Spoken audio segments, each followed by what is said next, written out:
आप देख रहे हैं श्री हरि कृपा आश्रम चैनल। संस्थापक स्वामी श्री हरि चैतन्य पुरी जी महाराज।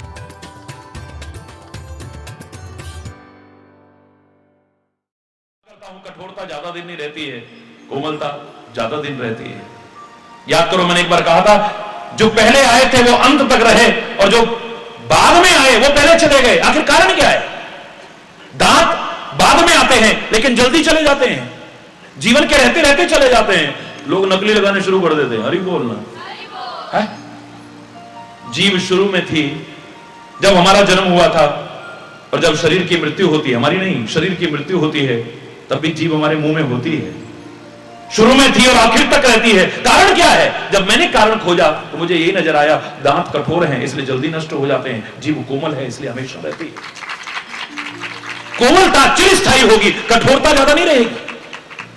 कोमल अगर पौधा है, कितना भी भयानक तूफान आ जाए, बोलो बालमाका होगा उसका, यूं होता रहेगा, लहराएगा, यूं लहरा लेगा, यूं लोच है उसमें, इलास्टिसिटी है उसमें, कोमलता है उसमें, वो नष्ट नहीं होता है। लेकिन इतने बड़े बड़े वृक्ष, 500-500 साल पुराने वृक्ष सड़क पर गिरे दिखते हैं आपको। काहे को गिरते हैं वो? उस भयानक तूफान में जिसमें एक छोटा सा तिनका भी लहराता रहा, बाल बांका उसका नहीं हो पाया। इतना विशाल, इतना विराट, इतना बड़ा वृक्ष कैसे गिर गया, कैसे धराशायी हो गया? जानते हो? क्योंकि उसमें कोमलता थी इसलिए नष्ट नहीं हुआ, इसमें कठोरता है इसलिए धराशायी हो जाता है, भयानक तूफान में नहीं बचता है। अरे बोल, जोर से बोलो ना। प्रकृति ने जीव में कठोरता नहीं दी थी, लेकिन हमने कठोर वाणी बोलनी शुरू कर दी। अरे बोलो, है? प्रकृति ने इसमें कड़वापन नहीं दिया था। कभी किसी रोग के कारण जब ऐसा होता है, तब आप कहते हो आज तो बिल्कुल मुंह का स्वाद कड़वा कड़वा हो रहा है। मुंह का स्वाद यानी मुंह का स्वाद कड़वा नहीं है। अगर मुंह का स्वाद कड़वा हो जाए तो आपको लगता है कोई रोग है, इसे दूर करना चाहिए, क्योंकि मुंह का स्वाद मीठा ही रहे तो ज्यादा अच्छा है। तो मुंह का स्वाद अगर मीठा रहे तो मुंह की वाणी भी तो मीठी होनी चाहिए, कड़वी तो नहीं होनी चाहिए, है? अरे बोलना, मुंह का स्वाद कड़वा हो जाए तो मामला गड़बड़ है। There is something wrong, you should consult your doctor. तो फिर जीभ पर कड़वापन क्यों आता है? वाणी में कड़वापन क्यों आता है? अगर ये जहरीली बनाई होती प्रकृति ने, परमात्मा ने इसे अगर जहरीला बनाया होता, जहर उगलने वाला बनाया होता, तो इस जीव के 2 हिस्से होते। समझो, कभी अभी मैं सोनीपत में प्रवचन कर रहा था तो खाली प्रकृति, संस्कृति और विकृति पर ही 4 दिन का सम्मेलन हुआ, वहां इसी पर चर्चा चली। मैं कह रहा था, मैंने कहा देखो, कभी विचार करो, प्रकृति ने हमारे आंखें 2 बनाई हैं, हमारे कान 2 बनाए हैं, नाक के छिद्र 2 किए हैं, हाथ 2 हैं, पैर 2 हैं, किडनी 1 होती हम जिंदा रह सकते थे, लेकिन वो भी 2 बनाई है। हृदय 1 बनाया है लेकिन भाग उसके भी 2 कर दिए हैं। शरीर के हर अंग के 2-2 भाग किए, लेकिन जवान कितनी रखी है? बोलो ना, कल्ली 1.25 लाख है। अरे बोलो ना, जोर से बोलो ना। ये जवान इतनी ताकतवर है, ये अकेली, ये एक होकर के भी इतनी ताकत है इसमें। ये सदियों पुरानी दुश्मनी की ऐसे शब्द बोलेगी, जरा देर में प्यार में बदल सकती है, और ऐसे शब्द भी बोलेगी कि सारा का सारा प्यार खत्म करके दुश्मनी पैदा करके दिखा दे। ये दुश्मनी को प्यार में बदलने की सामर्थ्य रखती है, प्यार को दुश्मनी में बदलने की सामर्थ्य रखती है। ये तुम्हें इज्जत भी दिला सकती है, तुम्हारी बेइज्जती भी करा सकती है। ये जवानी ही है जो ऊंचे से ऊंचा पद भी दिला सकती है, और जूते भी पड़वा दे तो कोई बहुत बड़ी बात नहीं है। रहीमदास ने कहा था ना, रहीमन जिब्या बावरी, कह गई स्वर्ग पताल, आप तो कह भीतर गई और जूता खाए कपाल। ये खुद तो बोल करके अंदर घुस जाती है और ऐसा दरवाजा बंद करती है, लॉक, कोशिश भी करो तो ना खोले। अरे बोलना, आप तो कह के अंदर घुस जाएगी, बाहर ताला लगा लेगी, उसके बाद फिर जूते। अरे बोलना, बेइज्जती होगी फिर। ये जवान का बहुत महत्व है। शायद इसीलिए मेरे महापुरुषों ने गलत नहीं कहा है, संतों ने गलत नहीं कहा है, कवियों और भक्तों ने गलत नहीं कहा था। वाणी ऐसी बोलिए मन का आपा खोए, वाणी ऐसी बोलिए, मन का आपा खोए, औरन को शीतल करे, आपहु शीतल हो, आपहु शीतल हो। वाणी एक अमोल है, जो कोई बोले बोल। वाणी एक अमोल है, जो कोई ये तराजू तोल के, तब मुख बाहर खोल, तब मुख बाहर खोल। ये तराजू तोल के, तब मुख बाहर खोल, तब मुख। बोलने से पहले सोचो जो तुम बोल रहे हो इसका क्या प्रभाव पड़ेगा। कहीं दुश्मनी तो पैदा नहीं हो जाएगी, कहीं हंसता खेलता वातावरण विषाक्त तो कटुता परिपूर्ण तो नहीं हो जाएगा, कहीं जहर तो नहीं घुल जाएगा सारे वातावरण में, कहीं युद्ध की स्थिति तो नहीं पैदा हो जाएगी। और जो हम बोल रहे हैं किसी का हंसता खेलता परिवार कहीं उजड़ तो नहीं जाएगा। मत बोलना है ऐसा, बहुत सोच करके बोलो, बोलो, पर पहले तुम तोलो, फिर मुख ताला खोला करना। पहले तोल लो तराजू में। हरिचंदन कह रहा है, हर संत कह रहा है, हर वेद पुराण ग्रंथ पुकार पुकार करके कह रहा है कि सत्य परम धर्म है, सत्य का पालन करना चाहिए। लेकिन कहता है सत्यम प्रियात प्रियम प्रिया, सत्यम प्रियात प्रियम प्रिया। सत्य बोलो लेकिन मधुर सत्य। ओ अंधे, ऐसे क्यों बोल रहे हो? नहीं जी हम तो सच बोलते हैं जी। अंधे को अंधा ही तो कहा है हमने। हरि बोलना, जोर से बोलो ना। धिक्कार है ऐसे सच को, धिक्कार है, बार बार धिक्कार है।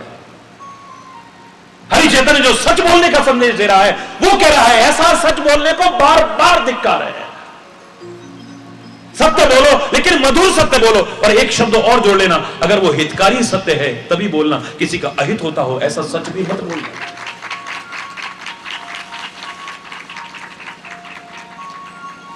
चार पांच बाल गोपाल घूम रहे हैं घर में,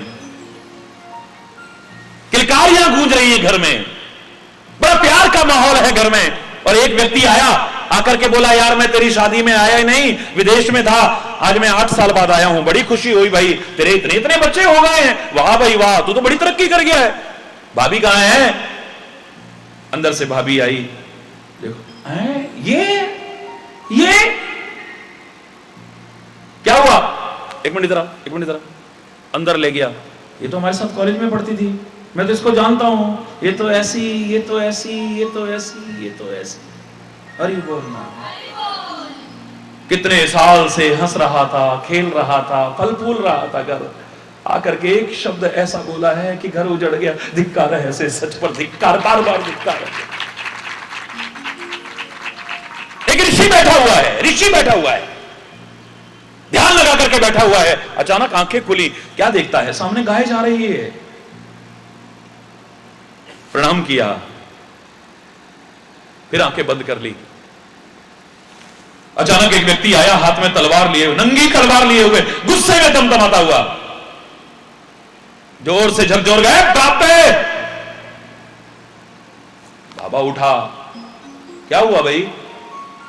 और बाबा ये आंखें बंद कर, बंद कर, इसको बंद रखना, आंखें खोल के बात कर। क्यों, क्या हो गया भाई? हाथ में तलवार देखी, इसको क्या हो रहा है? बात क्या है भाई? बोले बाबे तूने इधर से गाय जाते देखी थी? क्यों भाई? बोले मैं कसाई हूं, 200 रुपए में खरीद के लाया था और मेरे चंगुल से छूट करके भाग गई है, मैंने उसकी हत्या करनी है, उसका मांस बेचना है। अरे बोलना, वो मेरा ऋषि, वो मेरा मुनि, वो मेरा संत झूठ तो नहीं बोलेगा, लेकिन ऐसा सच भी नहीं बोलेगा जिससे गौ हत्या हो जाए। धिक्कार है, अगर बोलता है तो बार बार धिक्कार है, बार बार धिक्कार है ऐसे सच पर। मेरे देश का सैनिक भगवान न करे कभी शत्रु देश के चंगुल में आ जाए और वहां पर जाकर के उसको टॉर्चर किया जाए, सताया जाए उसे, और पूछे परमाणु अस्त्र कहां रखे हैं तुम्हारे, फलाने शस्त्र का अड्डा तुम्हारा कहां है, फलाना तुम्हारा गोपनीय भंडार कहां है। वो कह सत्संग में सुना था सच बोलना चाहिए, और ही बोलना, जोर से बोलो ना। मैं तुमसे पूछ रहा हूं, उससे सच बोलना चाहिए, मर जाए लेकिन ऐसा कुछ ना बोले जिससे मेरे वतन पर कोई संकट आ जाए। अगर बोलता है तो धिक्कार है, बार बार धिक्कार है, ऐसे सच को धिक्कार है। अपवाद हर जगह है, हर जगह सच बोलना चाहिए, लेकिन ऐसा सच नहीं जिससे कि दंगे फसाद हो जाएं, युद्ध की स्थिति पैदा हो जाए, कला कलेश अशांति हो जाए, किसी का हंसता खेलता परिवार उजड़ जाए। हरि बोलना। अमृत सा वातावरण एकदम से विषाक्त और कटुता परिपूर्ण हो जाए। कहना नहीं आता, कहना नहीं आता है। आज जो समाज में जहर फैला रहे हैं वो नाग नहीं फैला रहे हैं मेरे प्यारे बच्चों, ये जवान फैला रही है। प्रकृति ने इसे जहर फैलाने के लिए नहीं दिया था। अगर जहर फैलाने को दिया होता तो जैसे और अंगों के दो दो भाग किए थे ना तुम्हारे, इस जीव के भी दो हिस्से किए होते, क्योंकि जीव के भी दो हिस्से जहरीले जीवों के होते हैं। सांप की जीव के हिस्से दो होते हैं, जितने रेप्टाइल्स हैं जहरीले, सबकी जीव के दो हिस्से होंगे, देखो कभी आकर के। लेकिन तेरी जीव के दो हिस्से नहीं है, तो इससे जहर उगलने की कोशिश काहे को करते हो? विचार करो। इसे कठोर नहीं बनाया है, इससे कठोरता उगलने की कोशिश क्यों करते हो? कठोर वाणी क्यों बोलते हो? इसकी स्वाभाविकता कटुता में नहीं है, कड़वेपन में नहीं है। जब कभी अचानक आती है, हाय आज तो मुंह का स्वाद कड़वा हो रहा है, पता नहीं कुछ भी अच्छा नहीं लग रहा है, इसका मतलब मामला गड़बड़ है। ये कड़वेपन के लिए नहीं बना है तुम्हारा मुंह, तो कड़वा क्यों बोलते हो? अरे बोलो, जोर से बोलो, और जोर से बोलो। हमें रहना नहीं आता है जैसे रहना चाहिए, घर में, समाज में, वतन में, ऑफिस में, दुकान में, मार्ग में कैसे रहना चाहिए नहीं आता है। बुरा ना मानना। काश आ जाए हमें कहना नहीं आता ठीक से, मामला गड़बड़ हो जाता है। एक नेता ने ऐसा बयान दिया कि दंगे भड़क उठे और लाखों लोगों की जानें चली गईं, लाखों लोगों की जानें। जैसे बारिश शुरू होते ही मेंढक टर टर करने लगते हैं, ऐसे इनका भी सीजन होता है। चुनाव आने लगे तो सारे बड़े से, जिनको बड़े कहते हो और छोटे कहते हो, वैसे तो बड़ा शब्द भी लजा जाता है कई बार उनको देख करके।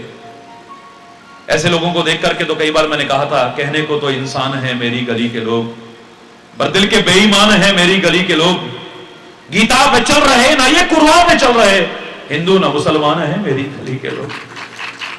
किसने जलाया आशियां वो बूझ रहे हैं, किसने जलाया आशियां वो बूझ रहे हैं, सब जान के अनजान है मेरी गली के लोग।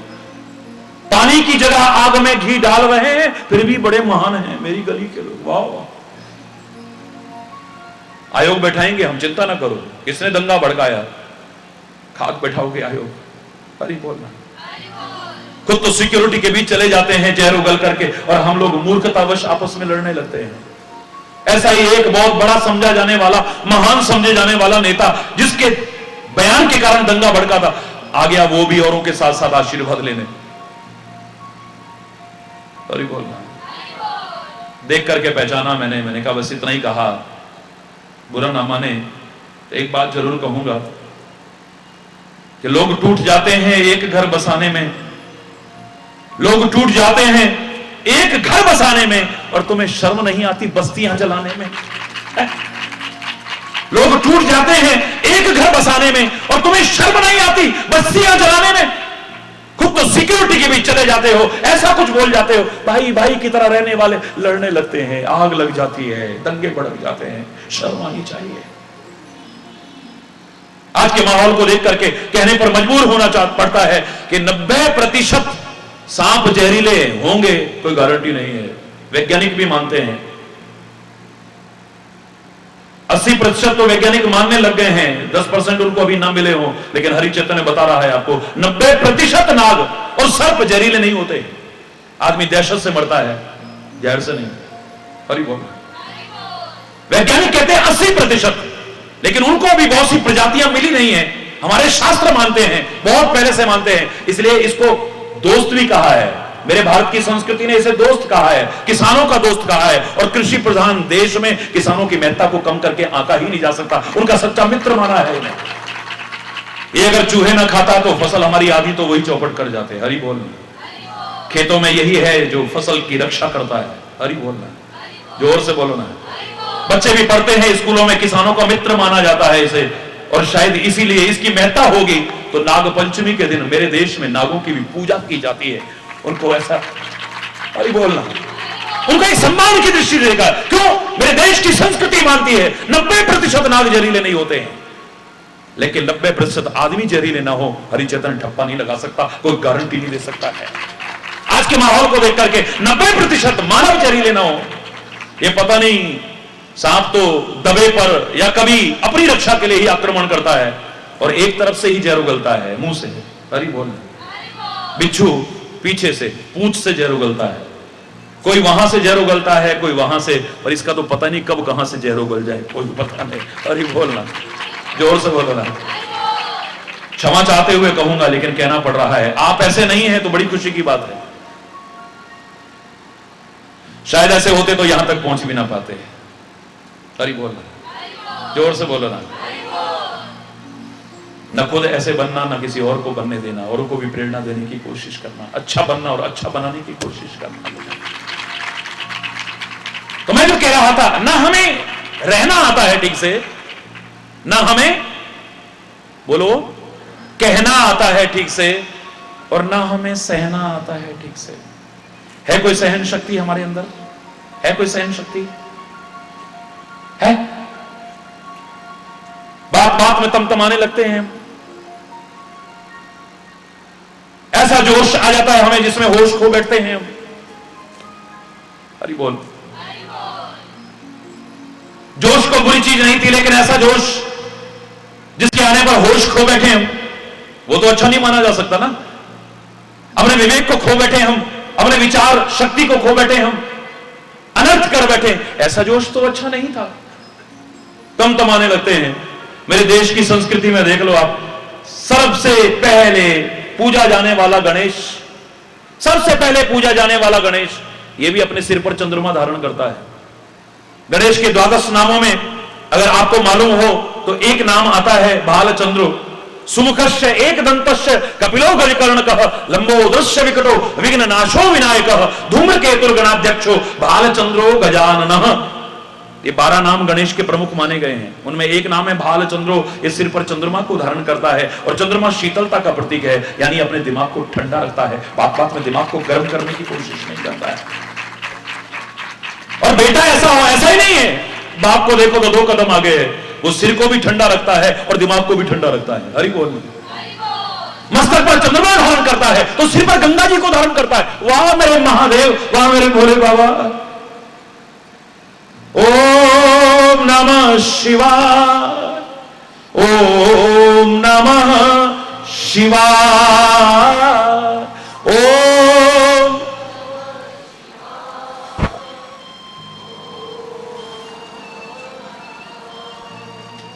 मैं भी देख रहा था टीवी पर, शिवरात्रि का प्रवचन ही आ रहा था, तो आज प्रातःकाल यही चल रहा था। ओम नमः शिवाय, ओम नमः शिवाय, ओम ओम ओम नमः शिवाय, ओम नमः शिवाय। बोलो।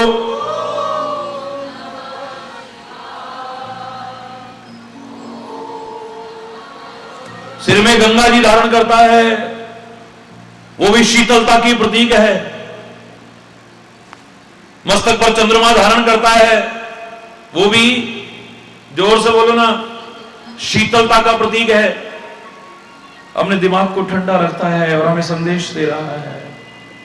तुम भी जा जा करके उसके सिर पर तो जल चढ़ाते हो, काश अपने दिमाग को भी ठंडा रखते तो तुम्हारे जीवन का उद्धार ना हो जाता। चढ़ाओ उस पर जल, लेकिन प्रेरणा लेकर के आओ।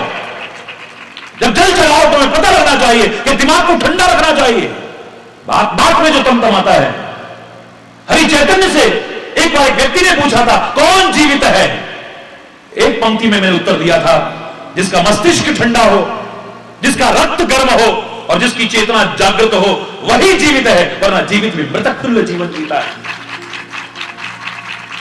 जिसका दिमाग ठंडा हो, जिसका खून गर्म हो, जिसकी चेतना जागृत हो, वही जीवित है, वरना जिंदा भी मरे के समान है। दिमाग को गर्म रखना ना तो अपने स्वास्थ्य के लिए अच्छा था, है, होगा, और ही बोलना, जोर से बोलना। दिमाग का गर्म रहना ना तुम्हारे स्वास्थ्य के लिए अच्छा है। रोग से शुरू हुए थे हम, तो आप गहराई से विचार करिए। हमारे आयुर्वेद में पुराने वैद्य लोग क्या कहा करते थे? पैर गर्म, पेट नरम, सिर ठंडा, आए हकीम तो, और ही बोलना। ये नहीं कि हकीम जी घर में आ गए तो डंडा जरूर मारो। यहां पर तात्पर्य कि आपको इलाज के लिए हकीम की जरूरत नहीं पड़ेगी। अगर आपके हाथ पैर गर्म रहते हैं, आपका पेट नरम रहता है, सख्त नहीं होता है, आपका सिर ठंडा रहता है, तो आप स्वस्थ हैं। और अगर इसका उल्टा है तो मामला गड़बड़ है, आपको डॉक्टर की सलाह लेनी चाहिए, अपना इलाज कराना चाहिए। हाथ पैर ठंडे होने लगे तो मामला जोर से बोलो ना। पेट अगर सख्त होने लगे तो मामला, और सिर गर्म रहने लगे तो मामला गड़बड़ है।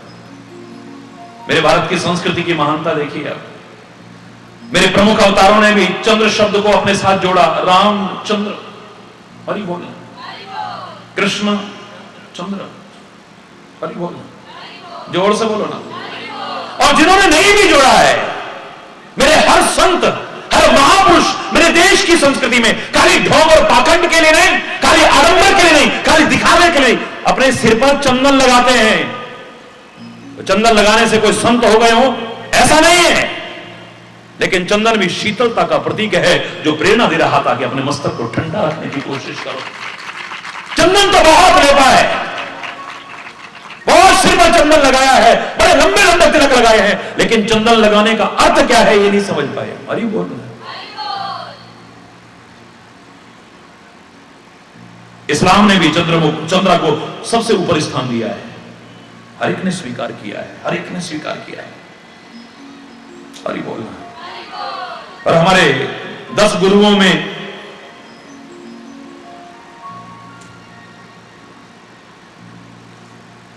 एक महान और प्रथम नानक जी, गुरु नानक देव जी महाराज,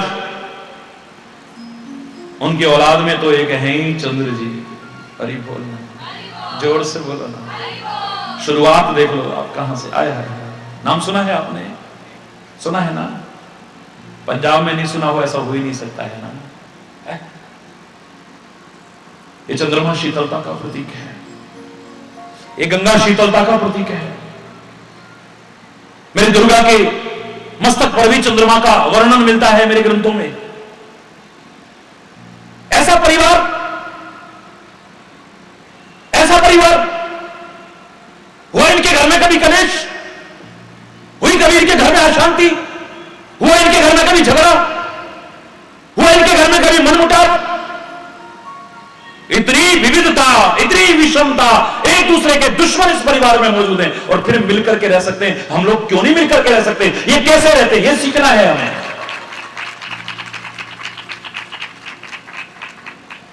ना इनका रूप मिलता है, शंकर के 5 मुख, 3-3 नेत्र, बेटा गणेश हाथी के मुंह वाला, कार्तिकेय 6 मुंह वाला, पत्नी पार्वती, दुर्गा, शक्ति अनेक भुजाओं वाली। रूप किसी का नहीं मिलता आपस में। हरि बोल। खान पान किसी को लड्डू अच्छे लगते हैं, हरि बोल। किसी को बेलपत्री अच्छी लगती है। दुर्गा को अनेक प्रकार के पकवानों का भोग लगाया जाता है। ना इनके रूप मिलते हैं, ना खान पान मिलते हैं, ना इनके वाहन मिलते हैं। हमारे घर में कलेश होता है, मनमुटाव होता है, खुशी नहीं रहती है अगर एक भाई के पास में साइकिल हो, एक के पास स्कूटर हो, एक के पास मोटरसाइकिल हो, एक के पास कार हो और एक के पास बहुत कीमती कार हो। जो अपने से थोड़ा आगे नहीं बढ़ पाया उसको देख करके सहायता करने का भाव नहीं आ रहा है आज,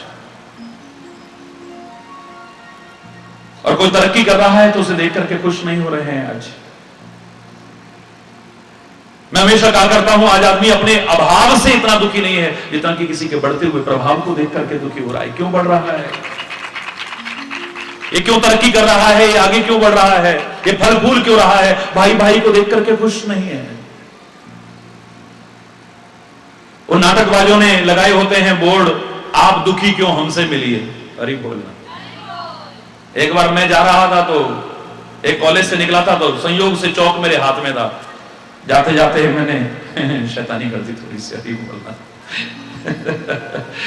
लिखा था आप दुखी क्यों, मैंने नीचे लिख दिया आप सुखी हो इसलिए। अधिकांश लोग आज दुखी इसलिए हैं कि तू सुखी क्यों है, तू फल फूल क्यों रहा है, तू तरक्की क्यों कर रहा है, और दुख का कारण नहीं है हमारा। अनेक दुखों के कारणों में से एक कारण हमारा ये होता जा रहा है, आज किसी को फलते बोलते देख करके खुश, भाई भाई को देख करके खुश नहीं है, एक दूसरे को देख करके खुश नहीं है। हमारे घर में वाहन की विविधता कलेश कर देगी, लेकिन इस परिवार में एक चूहे पर सवार है, एक मोर पर सवार है, एक बैल पर सवार है, एक सिंह पर सवार है। अरे बोलो, जोर से बोलो ना, और जोर से बोलो ना। किसी का वाहन नहीं मिलता, किसी का रूप नहीं मिलता, किसी का खान पान नहीं मिलता। चलो इतने पर भी लोग मिलकर रह लेते होंगे घरों में, लेकिन इनका तो और ही मामला गड़बड़ है। एक दूसरे के कट्टर दुश्मन उस परिवार में मिलकर रहते हैं। बैल और शेर एक दूसरे के, कोई जमीन जायदाद की लड़ाई नहीं है, दुश्मनी नहीं है, ये तो जन्मजात एक दूसरे के स्वाभाविक शत्रु हैं, ये दुश्मन है एक दूसरे के। बैल और शेर उसी परिवार में रहते हैं, सांप और मोर उस परिवार में रहते हैं जो एक दूसरे के कट्टर दुश्मन है। मोर सांप को खा जाता है, हरी बोलना।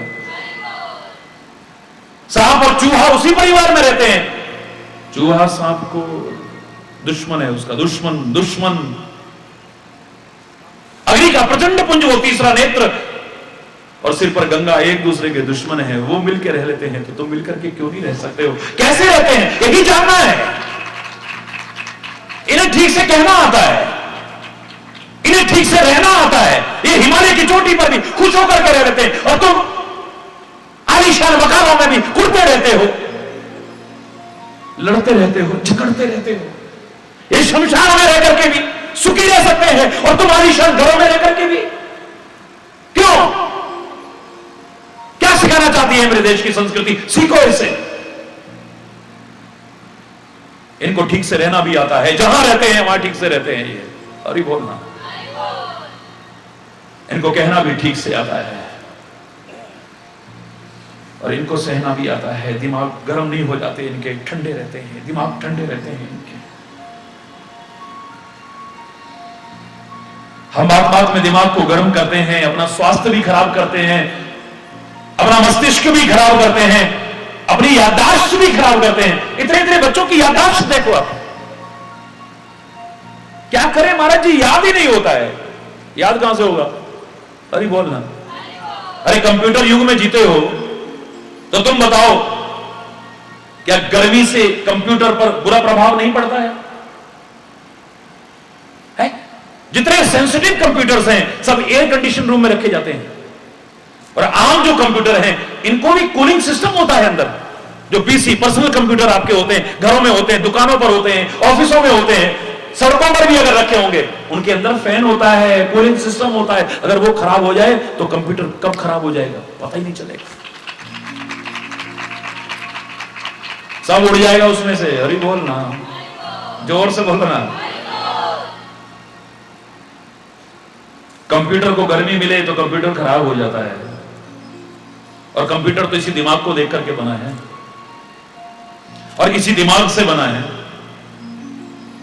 और इतना सेंसिटिव कंप्यूटर अभी कई दशक तक तो क्या, कई सदियों तक भी वैज्ञानिक हमारे बना पाएंगे, मुझे विश्वास नहीं है, दावे से कह सकता हूं। इतना सेंसिटिव कंप्यूटर जहां आपको कुछ भरना नहीं पड़ता है, अपने आप पिछले साल वाला सीन याद कर लो, आ रहा है कि नहीं आ रहा याद? बुजुर्गों से पूछो, यहां पर पंजाब में जो पाकिस्तान से आए थे ऐसे बोलेंगे जैसे अभी सामने घट रहा हो, और ही बोलना। 100 साल पुराने बुजुर्ग से भी पूछो, जब तक कि उसको याददाश्त है सारा ऐसे जैसे चलचित्र की तरह घूम जा, जरा किसी चीज को याद करो, वो फोटो भी आ जाएगा, बात भी आ जाएगी, सब कुछ आ जाएगा। किसी ने कुछ भरा है क्या इसमें? है कैसा कंप्यूटर है ये? इतना सेंसिटिव कंप्यूटर। अभी कई दशक तक नहीं, कई डिकेड तक नहीं, कई शताब्दियों, सेंचुरीज तक नहीं बन पाएगा। हरि बोलना। जब वो कंप्यूटर गर्मी पाकर के खराब हो जाता है, उसमें कोई वायरस आ जाए या गंदगी आ जाए तो खराब हो जाता है। गंदगी से बचाया जाता है उसे, कीटाणुओं से बचाया जाता है उसे, वायरस से बचाने की कोशिश की जाती है। लेकिन दूसरों के दोष रूपी गंदगी, गलत चिंतन रूपी गंदगी, इसमें भरते जाओ और गुस्से में तमा करके इसको गर्मी देते जाओ। ये कंप्यूटर ठीक रहेगा, ये बहम मत रखिएगा, खराब हो जाएगा ये सारा। ये सहन शक्ति का अभाव, बात बात में तमतमाना, क्रोध का आना, ना हमारे स्वास्थ्य को ठीक रखेगा, ना हमारी याददाश्त को ठीक रखेगा, ना हमारे चिंतन को ठीक रखेगा, ना हमारे संबंधों को ठीक रखेगा। जब गुस्से में तुम बोलोगे क्या होगा? बोलो क्या होगा? संबंध मधुर होंगे या कटु होंगे? हर आदमी अपनी सेल्फ रिस्पेक्ट रखता है, आत्मसम्मान रखता है। जब उसके आत्मसम्मान को ठेस पहुंचाओगे, उसकी सेल्फ रिस्पेक्ट को ठेस पहुंचाओगे, जले कटे शब्द बोलोगे, तो प्यार बढ़ेगा या प्यार खत्म होगा? जोर से बोलना है। घर में कलेश होगा या शांति होगी? फिर बोलो ना। जब गुस्से में आकर के तमा के बोलोगे तो घर में कला कलेश होगा या शांति होगी? है कला कलेश अपनी गलतियों से हो रहा है, कारण खोज नहीं रहे, और उन ढोंगियों और पाखंडियों ने कह दिया, तुम्हारी बहन ने कर दिया, तुम्हारे भाई ने कर दिया, तुम्हारे पड़ोसी ने कर दिया, और आपस के संबंधों को खत्म करते जा रहे हो। इससे बड़ी मूर्खता और क्या हो सकती है? पढ़े लिखे सभ्य समाज में ऐसी, हरि बोल, तो संबंध भी खराब हो गए आपके, सारा कुछ खराब हो गया। 3 चीजें नहीं आई ना हमको, है ना हमें रहना आ रहा है ठीक से, अंतरिक्ष में रहना आ गया आज मानव को, जाने लग गया है, और धीरे धीरे लोग जाएंगे वहां, रहेंगे वहां लोग, आएगा वो दिन। आकाश में रहना आ गया है, समुद्र में रहना आ गया है, समुद्र के अंदर रहना आ गया है। काश इस पृथ्वी पर बनाने, पृथ्वी लोक के लिए बनाए गए हैं मानव, तेरे को पृथ्वी पर भी रहना आ जाता, इस समाज की दशा ही कुछ और होती, दिशा ही कुछ और होती।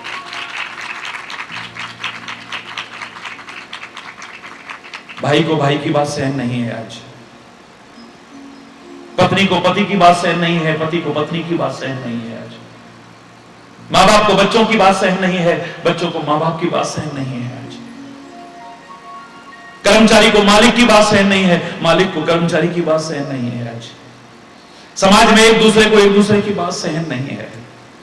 जब सहन शक्तियों का ही अभाव हो गया है तो वहां पर शांति का साम्राज्य स्थापित होगा। इस भूल में काहे को रहते नहीं रहेगा। कारण खोजो, कारण, हर चीज का कोई ना कोई कारण होता है। मैं दावे से कह रहा हूं, लाख उपाय करते रहिए, आप लाख उपाय करते रहिए, चाहे वो तन के रोग हो, चाहे मन के रोग हो, चाहे शोक हो, चाहे भय हो, चाहे चिंता हो, चाहे परेशानियां हो, चाहे कला कलेश हो, चाहे अशांति हो, चाहे वैर विरोध हो, चाहे मन मुटाव हो, चाहे कुछ भी क्यों ना हो, लाख उपाय करते रहना। जब तक उसका कारण नहीं खोजोगे और कारण को दूर नहीं करोगे, तब तक उपाय सफल नहीं होंगे, निष्फल हो जाएंगे। आज कैंसर का पूरी तरह से उपचार हम क्यों नहीं कर पा रहे हैं समाज में? कारण मालूम नहीं है, कारण मालूम नहीं है। कैंसर का मूल कारण क्या है, यह अभी तक वैज्ञानिक खोज नहीं पाए हैं। इन चीजों से कैंसर बढ़ता है, ये कह सकते हैं। आप तंबाकू का सेवन करेंगे, इससे कैंसर की संभावनाएं ज्यादा हो जाएंगी, ये कह सकते हैं।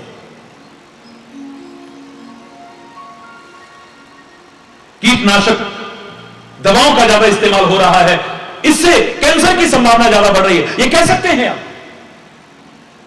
आप शराबें पीते हैं, इससे विभिन्न बीमारियों की संभावना ज्यादा हो, कह सकते हैं आप। अभी दिनचर्या और इस तरह से वो रखोगे, तो गंदा खान पान रखोगे तो कैंसर की संभावनाएं बढ़ जाएंगी, कह सकते हैं आप। इनसे तो बचना ही है। लेकिन बहुत से ऐसे लोग भी हैं जो शायद तंबाकू सेवन करना तो दूर, तंबाकू के धुएं से भी परहेज करते हैं, लेकिन उनमें भी कैंसर देखा है। अरे बोलना, जोर से बोलो ना। गलत कह रहा हूं? बोलो ना, गलत कह रहा हूं? शराब छूना तो दूर, शराबियों के पास बैठना भी पसंद नहीं करते हैं वो। मांसाहार करना तो दूर, मांसाहारियों की संगति भी नहीं करते हैं वो। उनको भी कैंसर देगा। इन चीजों से तो संभावना है ही, इनसे तो बचना। मेरे शब्दों का गलत अर्थ मत लगाना। लेकिन असली कारण क्या है, अभी तक खोज नहीं पाए हैं। कितना उपाय करते हैं, कितना उपाय करते हैं, कैंसर दबता है कुछ टाइम के लिए, फिर उभर आता है। परमानेंट क्योर नहीं कर पा रहे हैं, पूरी तरह से क्योर नहीं कर पा रहे हैं। मैं दावे से कह रहा हूं, जिस दिन कारण पता लग गया और उस कारण को दूर कर दिया, उपाय की जरूरत नहीं पड़ेगी, और उपाय किया भी तो निष्फल नहीं जाएगा, सफल हो जाएगा। ये कैंसर की बीमारी दूर हो जाएगी समाज से। ये जो पिशाच की तरह बढ़ती चली जाती है, पता ही नहीं चलता है कब कब अंदर अंदर फैल जाती है। आदमी जब मृत्यु के मुख में पहुंचने लगता है, कई बार तब पता चलता है। होनहार लोगों को भी खो बैठते हैं। कोई अपने जिगर के टुकड़े को खो बैठता है, कोई अपने मांग के सिंदूर को खो बैठता है, कोई अपनी कलाई पर राखी बंधवाने वाले को खो बैठता है, कोई खो बैठता है। ये दानव खत्म हो जाएगा, दावे से कह रहा हूं। ये पिशाच नहीं रहेगा फिर, लेकिन कब? जब इसका कारण पता लग जाएगा। जिस दिन कारण पता लग गया और कारण दूर हो गया, इसके दूर होने में कोई देरी नहीं लगेगी। किसी दिन ब्लड प्रेशर को हम बहुत बड़ी बीमारी माना करते थे, डायबिटीज को बहुत बड़ी बीमारी माना करते थे, आज नहीं। कारण पता चल गए हैं ना। दिनचर्या आपकी ठीक हो, शारीरिक श्रम आपका ठीक हो, खानपान आपका ठीक हो, सारी चीज नियमित, संतुलित और संयमित हो, मैं दावे से कह रहा हूं इन बीमारियों के चंगुल में आ ही नहीं सकते हैं, हम प्रवेश नहीं कर पाएंगे, बच जाएंगे हम। लेकिन जिसका सोने का समय नहीं है, उठने का समय नहीं है, खाने का समय नहीं है, और जो खा रहा है वो क्या खा रहा है, कितना खा रहा है, कैसा खा रहा है, इस पर ध्यान नहीं है। अरे बोलना। शरीर की किसी मेहनत करने की कोशिश नहीं कर रहा है, शरीर को निकम्मा और निठल्ला बनाता चला जा रहा है। कभी कितना कितना पैदल चला करते थे, अब 2 मिनट सब्जी लेने जाना है तो वहां भी स्कूटर चाहिए, कार चाहिए। हरी बोलना।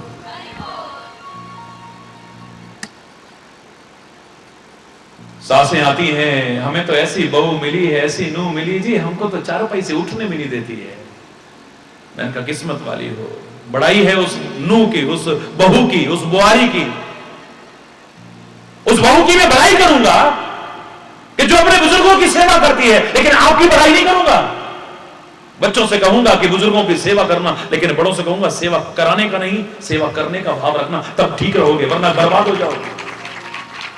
तुम्हें चारपाई से नहीं उतरने देती है तो ये तुम्हारे साथ कोई मित्रता नहीं हो रही है, ये दुश्मनी चल रही है। हरी बोलना।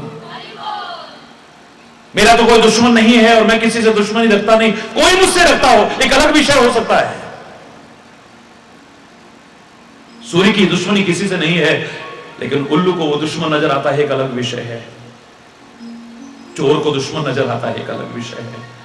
आलसी को दुश्मन नजर आता है, एक अलग विषय है। भोगी विलासी को दुश्मन नजर आता है, एक अलग विषय है। अंधकार को दुश्मन नजर आता है, एक अलग विषय है। सूर्य का कोई दुश्मन नहीं है। ऐसे मेरे संतों का, मेरे महापुरुषों का, मेरे परमात्मा का, भक्तों का कोई दुश्मन नहीं है, सब अपने हैं, वो सबके हैं। हरि बोल। लेकिन मैं कहता हूं दुश्मनी नहीं रखनी चाहिए, पर यह दुश्मनी निकालने का सबसे अच्छा तरीका है किसी को इतना आराम दो कि बर्बाद हो जाएगा। हरि बोल। चलने फिरने लायक भी नहीं रहेगा। दुनिया भर की बीमारियां प्रवेश कर जाएंगी शरीर में। फिर ढोंगियों पाखंडियों से पूछते रहना, वो कहेंगे हाँ तुम्हारी सास ने कुछ कर दिया, तुम्हारी बहू ने कुछ कर दिया, तुम्हारी बेटी ने कुछ कर दिया, तुम्हारे पड़ोसी ने कुछ कर दिया है, कुछ खिला दिया है किसी ने। अरे बोल ना, वो छट्टा मार गया कोई, अरे बोल है? शराबें पी रहे हैं, लीवर खराब हो रहा है, छाती खराब हो रही है, बीड़ियां पी रहे हैं, सिगरेट पी रहे हैं, भांग पी रहे हैं, सुल्फा पी रहे हैं, गांजा पी रहे हैं, नशीले पदार्थों का सेवन कर रहे हैं और शरीर बर्बाद हो गया। फिर कहेंगे किसने कुछ कर दिया है। कोई कहेगा किसी ने कुछ कर दिया है, कोई कहेगा ग्रह खराब है, कोई कहेगा वास्तु दोष आ गया है। हरि बोल। जो अपने अंदर दोष आ गया है वो दूर ना किया तो सब कुछ करना कुछ होने वाला नहीं। दावे से कह रहा हूं, बोलो। नहीं आ रही समझ में बात? आ रही है ना? मैं उपदेश नहीं दे रहा हूं, मैंने पहले ही कहा है ना मैं उपदेश देता हूं, ना देता था, ना दूंगा कभी। अरे बोलना। मेरे को तो तुमने रिश्ता इतना अच्छा बनाया है लाठी वाला भैया, इतना चैन, इतना सुकून, इतनी शांति मैंने पाई है। कैसे पाई है? वही मार्ग तुमको भी, अपने भाई बहनों को भी बताने की कोशिश कर रहा हूं, बस और कुछ नहीं। मैं भाषण झाड़ने नहीं आया हूं तुम्हारे ऊपर। मेरा हृदय दुखी होता है जब आपको दुखी देखता हूं, मेरा हृदय दुखी होता है जब अशांति देखता हूं इस भारत जैसे वतन में। विश्व शांति का अग्रदूत रहा है जगह में। सारी दुनिया जिसके पैरों में झुकने को तैयार थी, और मैं दावे से कह रहा हूं वो दिन दूर नहीं, फिर सारी दुनिया इसी के कदमों में आकर के झुके, जगत गुरु के पद पर फिर प्रतिष्ठापित होगा। उन व्यवसायियों का कथनी और करनी का अंतर रखने वाले, पूरे भाषण और कथा करने वालों का कोई उसमें योगदान होगा या नहीं, मैं इस पर टिप्पणी नहीं करना चाहता हूं। लेकिन चंद लोग भी निस्वार्थ भाव से अगर आगे बढ़े, मैं दावे से कह रहा हूं वो दिन दूर नहीं है, फिर ये भारत जगत गुरु के पद पर बैठ जाएगा। जोर से बोलो।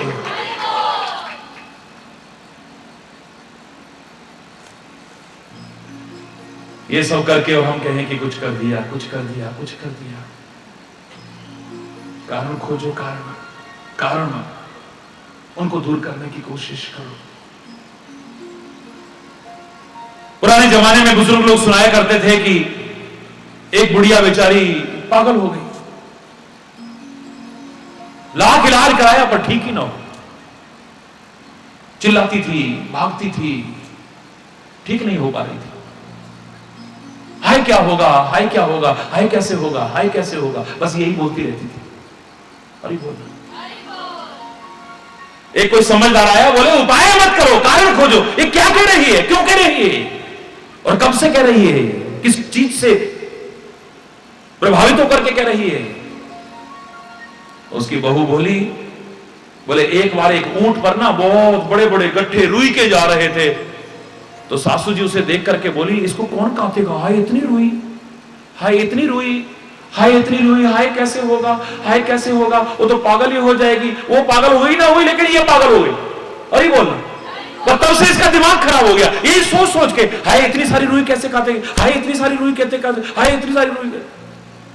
वो बोला उपाय की जरूरत नहीं, मैं भी ठीक करता हूं। बोले इतने बड़े बड़े लोग आ गए, वो ठीक नहीं कर पाए। इतना बड़ा ज्योतिषी आया, इतना बड़े पूजा पाठ करा गया, वो ठीक नहीं कर पाया। इतना वास्तु कलाकार आया, हमारे घर में दीवारें बदल गया, वो ठीक नहीं करा पाया। इतने इतने नग पहना दिए, वो ठीक नहीं कर पाए। झाड़ पूछ कराई, वो ठीक नहीं कर पाए। डॉक्टरों का इलाज किया, वो ठीक है, तू कैसे ठीक करेगा? अभी देखना तुम्हारे सामने। वो गया माता जी, अब माता जी सुने तब ना, हाय कैसे होएगा, हाय कैसे होएगा, इतनी रुई कैसे काटेगी बेचारी, वो तो पागल हो जाएगी। हे भगवान, उसके घर वाले कैसे होंगे, इतनी रुई मंगा ली उन्होंने। बोले माता जी वो जो रुई जा रही थी ना, वो तो रास्ते में उसमें आग लग गई, वो तो कब की, सच में बस ठीक हो गई, 1 सेकंड नहीं लगा, तुरंत बीमारी खत्म। अरे बोलना। एक पुराने बुजुर्ग लोग सुनाया करते थे, बोले माता जी वो जो रुई जा रही थी ना, जिसको देख करके आपको लगा कि उसके घर वालों ने इतनी रुई मंगा दी, हाय अपनी बहू को परेशान करते होंगे, कैसे कटवाते होंगे, इतनी रुई कैसे काटेगी, हाय इतनी। बोले माता जी वो तो रास्ते में आग लग गई उसमें, वो जो ऊंट वाला जा रहा था ना रुई लेके, वो बीड़ी पी रहा था, वो गलती से बीड़ी की चिंगारी गिर गई उसमें। और ये बोलना सच कह रहे हैं पुत्र, वो माता जी का तेवर ही बदल गया। सच कह रहे हैं पुत्र? बोले हाँ माता जी। हाय जिंदा रहे पुत्र, जिंदा रहे, बड़ी अच्छी बात है, तूने तो मेरे दिमाग का टेंशन खत्म कर दिया, ना बीमारी का नाम, सब खत्म है। क्यों? क्यों? क्योंकि कारण दूर हो गया है। चाहे तन का रोग हो, चाहे मन का रोग हो, कोई नहीं बचा हुआ है। जो अपने आप को पूरा स्वस्थ मानते हैं ना, उनमें भी कोई ना कोई रोग है, उनको कोई ना कोई रोग है उनमें। और जो लोग पता चल जाते हैं वो इतने खतरनाक नहीं है, जो पता नहीं चलते वो ज्यादा खतरनाक है। अरे बोल,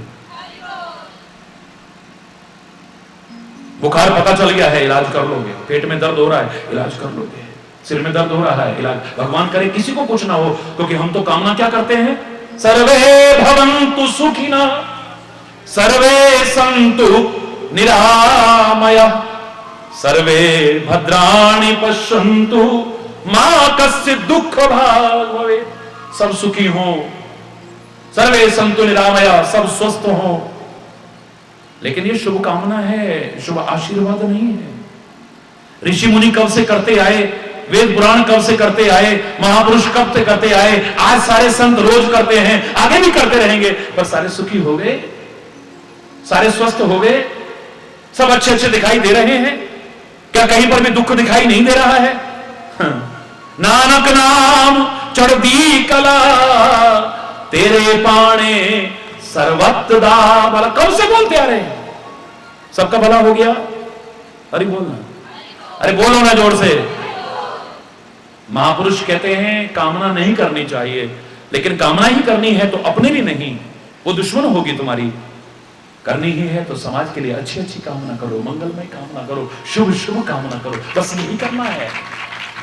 नानक नाम चढ़दी कला तेरे पाने से, ये शुभ कामना है, ये मंगलमय कामना है, आशीर्वाद नहीं है। अरे बोलना, बुरा मत मानना मेरी बात का, ये आशीर्वाद नहीं है। आशीर्वाद का पात्र बनना पड़ता है, पात्र बनना पड़ता है। शुभ कामना तो है, हरि चैतन्य को तो 365 दिन भी कम लगते हैं शुभ कामना देने के लिए। मंगलमय कामना मैं तो रोज कहता हूं, 24 घंटे इस जबान से ये निकलता है, ऐ परमात्मा सब सुखी हो, सब निरोग हो, सारे अच्छे अच्छे दिखाई दे। परमात्मा दुख तो कहीं दिखाई ही ना दे, लेकिन पूरी नहीं हो पा रही है। लाखों करोड़ों के जीवन में परिवर्तन आया है तो उनको सुख मिला है, लेकिन अगर जीवन में परिवर्तन ना आया तो अरे बोलना, महापुरुषों ने जो मार्गदर्शन दिया है उसको ना अपनाया तो, अरे संत मिल गए, गुरु मिल गए, मेरे प्रभु मिल गए, इतने से सारा सुख मिल जाए, सारे दुख दूर हो जाएं। बहुत कई गलत चिंतन के कारण धोखे में जीते हो आप। हरि बोलना, सुख का मार्ग प्रशस्त हो गया है, ये मैं कह सकता हूं। सुख की राह मिल गई है तुम्हें, ये कह सकता हूं। लेकिन संत गुरु तो क्या, साक्षात भगवान भी तुम्हारे साथ रहे, लेकिन पांडवों की तरह अगर जुआ खेलना बंद न करा, पांडवों की तरह अपनी औरत को दांव पर भी लगाना बंद ना किया, द्रौपदी की तरह तीरों के समान चुभने वाले वचन और अंधे की अंधी औलाद, बड़े दरबार में दुर्योधन का अपमान, बेइज्जती, किसी गिरते को अगर उठा नहीं सकते हो तो उसका मजाक, अगर यही करते रहे तो भगवान भी साथ में है तो भी सारा जीवन संघर्ष रहा, प्रतिकूलताओं का दौर रहा, परेशानी और मुसीबतों का दौर ही आता रहा। जो सुख और आनंद चाहते थे नहीं मिला है। मैं तो शुरू में भी कामना करता हूं, अंत में भी कामना करता हूं, लेकिन बीच में जो कहता हूं इसे अपना लेना, बस तब मेरी शुरू की भी और आखिर की भी कामना पूरी हो जाएगी। ये पूरी होना ना होना आप पर बहुत कुछ निर्भर करता है, डिपेंड्स ऑन यू। अरे बोलना, आप पर निर्भर करता है। आप अपने महापुरुषों की, अपने वेदों की, अपने संतों की, अपने गुरुओं की, अपने अवतारों की, अपने वेद पुराणों, गुरु ग्रंथ की इस कामना को पूरा कर पाओगे कि नहीं कर पाओगे, ये आप पर निर्भर करता है, आप पर निर्भर करता है। वो जो मार्गदर्शन देते हैं उसको अपना करके अगर जीवन में उतार लोगे तो ये कामना पूरी हो जाएगी, वरना नहीं होने वाली। हो सकेगा ऐसा, ऐसा मुझे विश्वास है। हरि बोलना। हो सकेगा ऐसा, ऐसा मुझे विश्वास है। जिन रोगों से, जिन शोकों से, जिस भय से, जिस कला कलेश अशांति से, जिस अतृप्ति से हम पीड़ित हैं, वो दूर हो जाएगी। कारण खोजने पड़ेंगे, और क्या क्या कारण है इसके कल जरूर जानने की कोशिश करेंगे हम। आपस में मिलकर के जानने की कोशिश करेंगे हम। हरि बोलना, जोर से बोलो ना। और खाली कारण नहीं बताऊंगा, कैसे कारण जानने के बाद उस कारण को दूर करने की कोशिश की जाए, और वास्तव में कैसे सच्चा सुख और आनंद मिल सकेगा, यहां तक ईश्वर की कृपा से इन 3 दिन में हम जानने की कोशिश करेंगे। अगर अपना लिया तो मैं दावे से कह रहा हूं, वो कामना जो हमेशा से करता हूं जरूर पूरी होगी। सुखी बसे संसार सब, सुखी दुखिया रहे न कोई,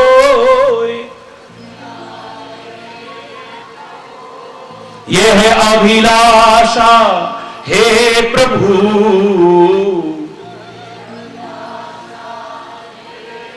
मेरी पूर्ण हो। विद्या बुद्धि धन धान्य से वंचित रहे न कोई, वंचित यह अभिलाषा हे प्रभु, यह अभिलाषा मेरी पूर्ण हो, मेरी। सर्वे भवन्तु सुखिनः, सर्वे सन्तु निरामयः, सर्वे भद्राणि पश्यन्तु, मा कश्चित् दुःख भाग् भवेत्। नानक नाम चढ़दी कला, तेरे पाणे सर्वत्र दा भला। सबका भला हो, सब सुखी हो, सब समृद्ध हो, खुशहाल हो, इसी कामना के साथ इस बार यहां पर यह प्रसंग प्रारंभ किया गया है। ईश्वर की कृपा से बहुत कुछ निकल करके आएगा। जिस दवा को, जिस परहेज को, जो बताऊंगा, अगर अपना लिया तो इन्हीं रोगों से नहीं, मानसिक रोगों से और भव रोगों से भी हम बच सकते हैं ईश्वर की कृपा से। इतना मुझे विश्वास है, आशा ही नहीं विश्वास है, और ऐसा हो सके इसी कामना के साथ आज समय अभाव के कारण यहीं पर अपनी वाणी को विराम। एक बार मेरे साथ मिलकर के जोर से बोलेंगे, धर्म की, धर्म की, अधर्म का प्राणियों में सद्भावना हो, विश्व का, गौ माता की, भारत माता की, गंगा माता की, संत समाज की, भारत की देवियों की, भक्त समाज की।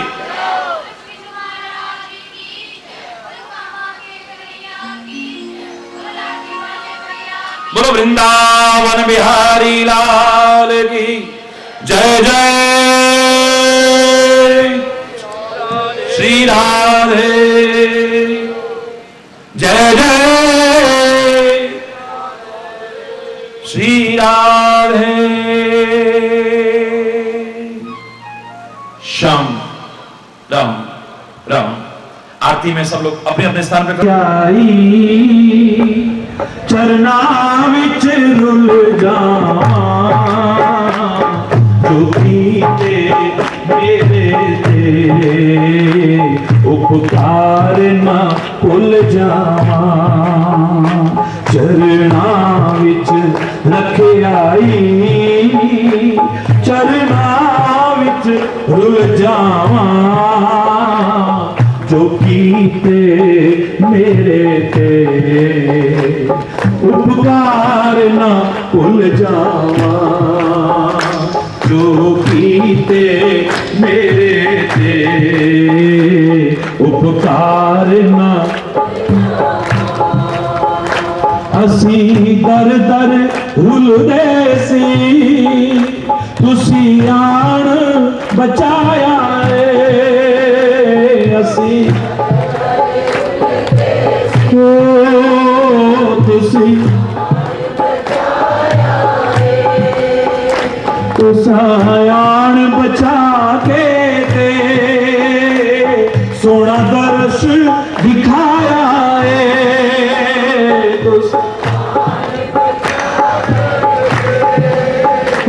सोना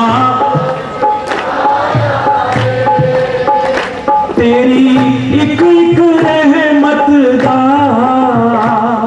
दाता की मैं मुल पावा तेरी एक एक दाता की मैं मुल पावा जो कीते मेरे थे उपकार ना भुल जावा जो कीते मेरे ते उपकार ना भुल जावा चरना विच रखिया चरना विच रुल जावा जो कीते मेरे ते उपकार न भुल जावा जो कीते मेरे ते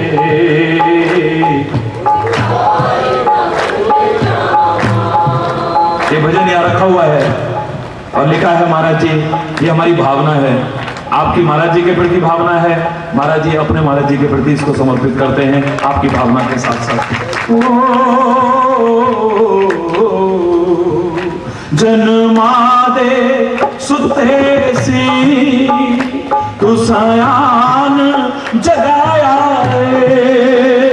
जन्मा तुसियान कलयुग दे विच आके सोना दर्श दिखाया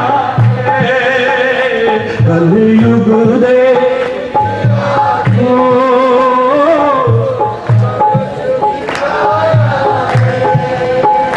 तेरे कीमती वचना हरि जी में न भुल जावा तेरे कीमती वचना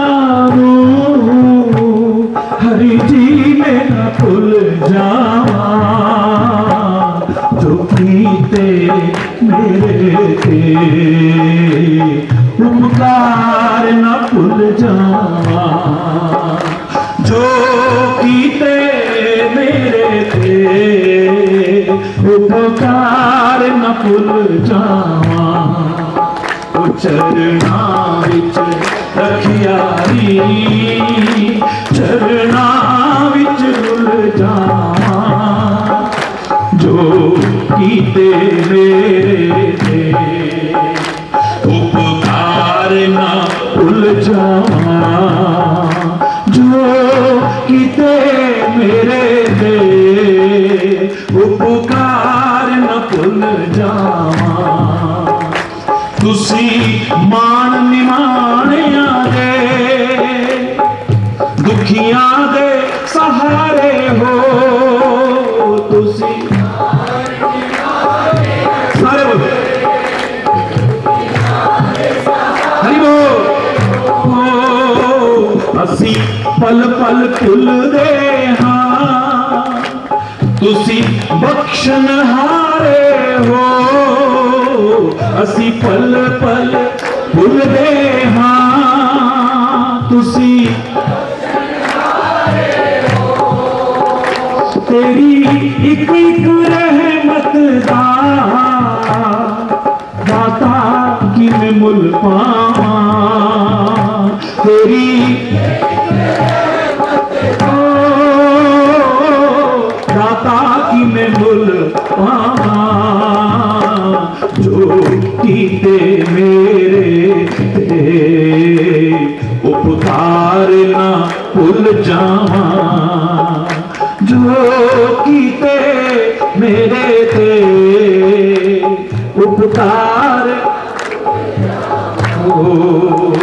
चरणां विच रखियाई चरणां विच रुल जावां जो कीते मेरे ते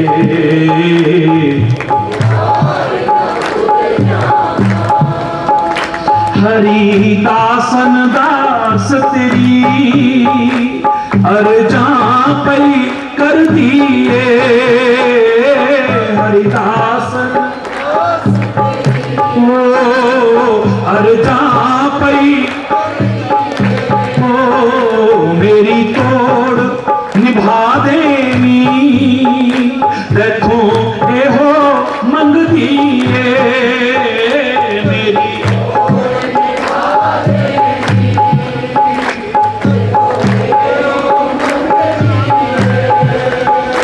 तेरे चन जय मुखड़े को जिंद जान में ऐवाना तेरे चन जय मुखड़े तो जिंद जान में वाना जो कीते मेरे उतारेगा भूल जावा जो कीते मेरे ते उपकार ना भुल जावा विच रखियाई चरणां विच रुल जावा